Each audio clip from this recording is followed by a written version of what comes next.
Hello friends, today I am discuss BSc third year paper third. तो paper third के अंतर्गत यहाँ पर हम एनर्जी लेवल डायग्राम के बारे में पढ़ेंगे। तो energy level diagram of F2 molecule. तो F2 मॉलिक्यूल में किस तरह यहाँ पर आणविक विन्यास होता है, बॉन्ड ऑर्डर किस तरह होगा और इसके जो चुंबकीय प्रकृति है वो किस तरह होगी, वो इस वीडियो के माध्यम से हम यहाँ पर देखेंगे। तो जो एनर्जी लेवल डायग्राम है उसमें लोअर टू अपर जो एनर्जी है वो इंक्रीज होती है। तो जो नीचे लोअर की सबसे कम एनर्जी और अपर की सबसे अधिक एनर्जी होती है। तो यहाँ पर जो हमारा F2 मॉलिक्यूल है उसमें सबसे पहले आपका जो इसकी पैरामैग्नेटिक या डायमैग्नेटिक नेचर जो होगा वो इसके इलेक्ट्रॉनों पर निर्भर करता है। तो फ्लोरीन के जो मॉलिक्यूल है या उसके जो ऑर्बिटल्स हैं वो पूरी तरह भरे हुए हैं और इसकी जो मैग्नेटिक नेचर होगा वो होगा डायमैग्नेटिक। और इसमें जो F2 मॉलिक्यूल है उसके दोनों परमाणुओं के बीच में सहसंयोजक बंध बनेगा और यहाँ पर इसकी जो बॉन्ड ऑर्डर निकला है वो एक आएगा। और एक का मतलब ये है कि F2 मॉलिक्यूल में दोनों F परमाणुओं के बीच में सिंगल बॉन्ड लगेगा।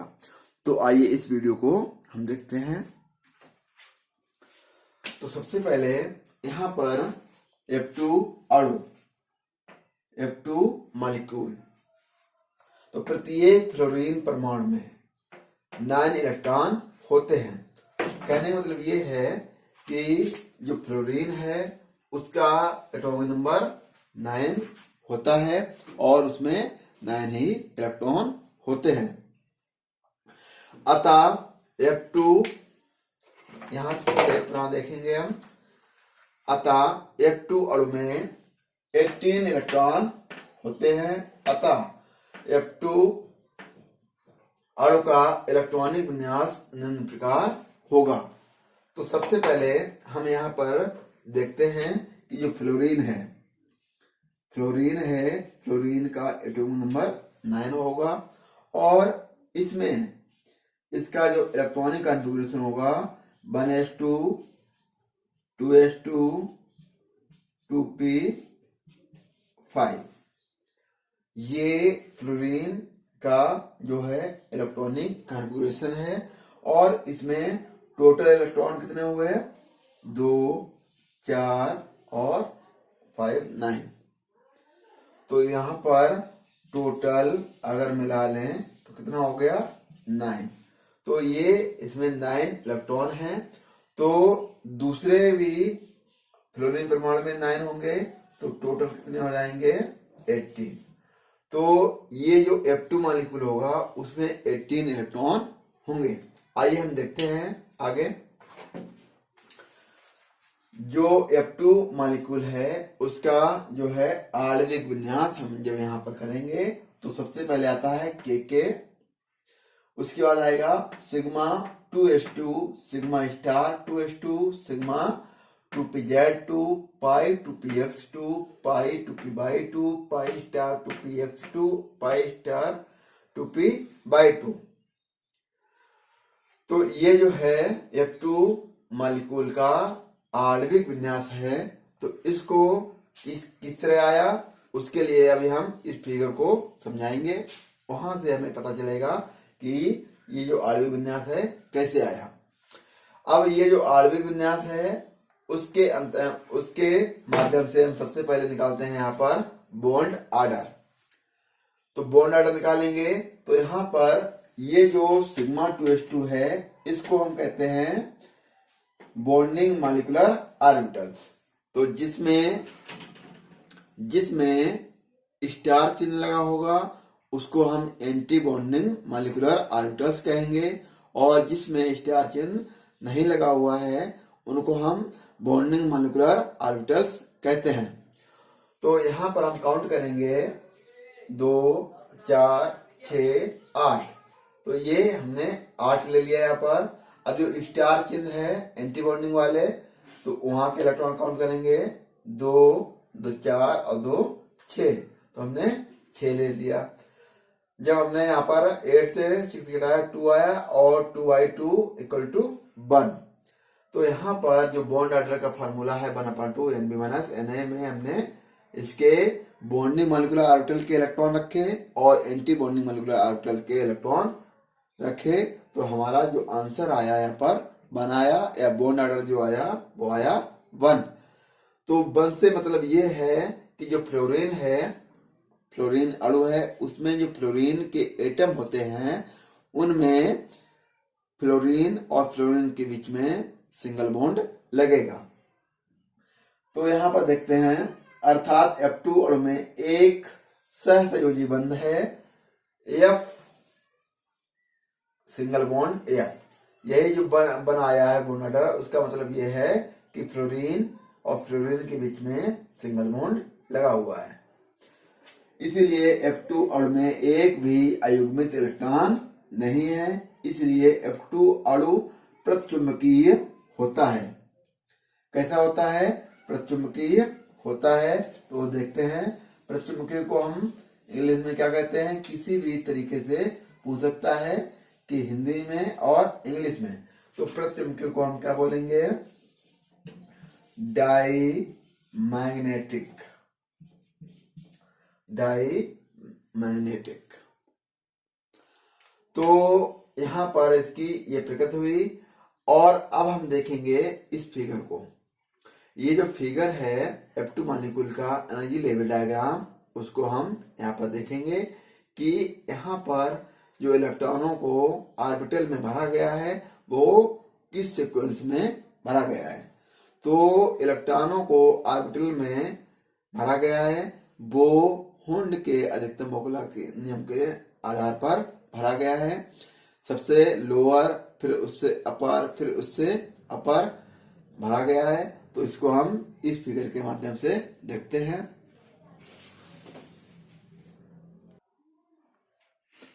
तो यहाँ पर इस फिगर के माध्यम से हम देखते हैं कि जो हमने इलेक्ट्रॉनिक विन्यास किए थे, जैसे कि फ्लोरीन का, तो फ्लोरीन का जो एटम होगा उसमें क्या होगा? ये एक साइड में फ्लोरीन का एटम चलेगा और दूसरी साइड में फ्लोरीन का दूसरा एटॉमिक ऑर्बिटल चलेंगे। तो कहने वाला ये है, एटॉमिक ऑर्बिटल्स में जो इलेक्ट्रॉन हैं वो फिल किए गए हैं फ्लोरीन के, और इस तरह भी किए गए हैं। तो कहने वाला ये है कि जो फ्लोरीन है 9, तो उसका 1s2, 2s2 और 2p5। तो यहाँ पर जो 1s2, 2s2, 2p5 है वो एक साइड में पूरा चला नीचे से ऊपर की ओर। जैसे 1s2 यहाँ लिया, 2s2 ये लिया और 2p5 ये लिया। इसी तरह दूसरा जो फ्लोरीन परमाणु होगा उसका यहाँ पर लिया हमने 1s2, 2s2 हमने यहाँ लिया और 2p5 ये यहाँ पर लिया। क्योंकि फ्लोरीन जो है उसमें 2 फ्लोरीन परमाणु इस तरह होते हैं। 2 फ्लोरीन परमाणु से मिलकर क्या बनता है? फ्लोरीन अणु। तो इस तरह चला। अब देखिए, जैसे कि हमने यहाँ पे लिखा F + F = F2, ठीक इसी तरह क्या होगा कि फ्लोरीन का जो एटॉमिक ऑर्बिटल्स हैं वो इस तरफ चलेंगे, दूसरे के इस तरफ चलेंगे, और दोनों को जब हम ऐड करेंगे तो क्या बनेगा हमारा? फ्लोरीन अणु। तो कैसे कि यहाँ से एक इलेक्ट्रॉन और बने से एक इलेक्ट्रॉन और इस बने से एक इलेक्ट्रॉन किसमें आया? यहाँ पर इस मॉलिक्यूलर ऑर्बिटल में आया। तो दोनों ये जो बने हुए हैं तो इसको कहते हैं बॉन्डिंग मॉलिक्यूलर ऑर्बिटल, और ये सिग्मा 1s2 बना। जो सिग्मा 1s2 बनता है वो जिन ऑर्बिटलों से बनता है, एटॉमिक ऑर्बिटल से बनता है, केवल ये सिग्मा मॉलिक्यूलर ऑर्बिटल जो बनते हैं वो जिन एटॉमिक ऑर्बिटल से बनते हैं उनसे इसकी ऊर्जा जो है सदैव ही कम होती है।